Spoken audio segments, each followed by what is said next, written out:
सांगायचा उद्देश इतकाच की मी ग्रॅज्युएशनच्या थर्ड इयरपासून प्रिपरेशन थोडंसं NCERT वगैरे वाचायला चालू केलं UPSCच्या पोरांच्यासाठी.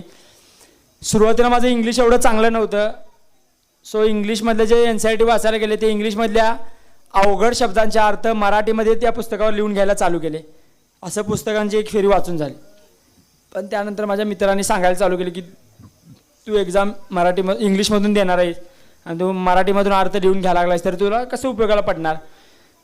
मग मी मेरियम वेबस्टरची डिक्शनरी डाउनलोड केली. तीच पुस्तकं जी मी आधी वाचली होती ती सुद्धा परत वाचायला चालू केली. त्या इंग्लिशमधल्या अवघड शब्दांचे अर्थ इंग्लिशमध्ये लिहून घ्यायला चालू केले.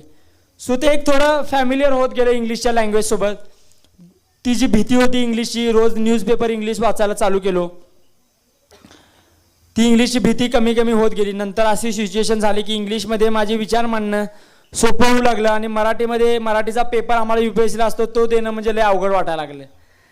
सो त्यावेळी शब्द मी मराठीतले जे माझं BAचं वगैरे जे मित्र असते त्या पोरांना फोन करून विचारू लागलो, त्या सस्टेनेबल डेव्हलपमेंटला मराठीत काय म्हणतात. मग ते शाश्वत विकास, क्लायमेट चेंजला काय म्हणतात, मग वातावरणीय बदल वगैरे असले शब्द त्यांच्याकडे विचारून घेऊ लागलो. कारण तिथं पण आम्हाला ते पास केल्याशिवाय ते बाकीच्या पेपरमध्ये किती टॉप केलं असलं तर ते मिनिमम मार्क तुम्हाला मराठीमध्ये पडायलाच पाहिजेत. म्हणजे महाराष्ट्रातल्या पोरांसाठी, कर्नाटकातल्या पोरांसाठी कन्नड असेल किंवा बाकीच्या जे राज्याची भाषा असेल त्यांना जे पाहिजे असेल ते. सो सगळं ते इंग्लिशची भीती निघून गेली. मग सुरुवातीला NCERT वाचल्या आणि काय ना UPSCला लागणारी एक ठराविक पुस्तकं आहेत. सगळी पोरं तीच पुस्तकं वाचतात. मी काय वेगळी पुस्तकं वाचायला नाहीत. माझी काय वेगळी काय अशी काय बुक लिस्ट नाही आहे. सगळी जी पोरं सांगायला लागेल की नाही साहेब तुमची बुक लिस्ट तेवढी द्या. माझ्याकडे अशी काय जादूची छडी नाही आहे की जी पट्टणकोडीत मी द्यावी आणि बाबा पट्टणकोडीतले एक 25-30 पोरं सिलेक्ट व्हावीत. पण 100% सिलेक्ट कधी होणार, त्यांच्या प्रामाणिक कष्टातनं मात्र 100% सिलेक्ट होणार. हे मात्र 100% खरं आहे. सो बुक लिस्ट कोणत्याही एका UPSCमध्ये टॉप 10मध्ये आलेले पोराचा बुक लिस्टचा व्हिडिओ तुम्ही बघा. तीच बुक लिस्ट आहे काय, फक्त 19 पीस इकडचं तिकडचं जरासं. सो ते तुम्ही रीड करा.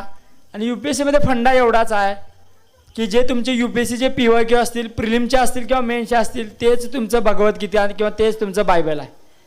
ते तुम्हाला माहीत असायला पाहिजे की बाबा त्यामध्ये काय विचारलं आहे, काय विचारणार आहेत, काय विचारायचं नाही. 10 वर्ष झाला एक प्रश्न विचारायला नसेल आणि त्याच प्रश्नाबद्दल तुम्ही अभ्यास करत असाल तर काय उपयोग नाही. गाढवासारखं राबण्यात काय पॉईंट नाही आहे. स्मार्ट म्हणजे हेच की काय PYQचं ॲनालिसिस करणं किंवा आधी काय प्रश्न विचारत नाही प्रश्न विचारत त्याबद्दल थोडंसं हे करणं.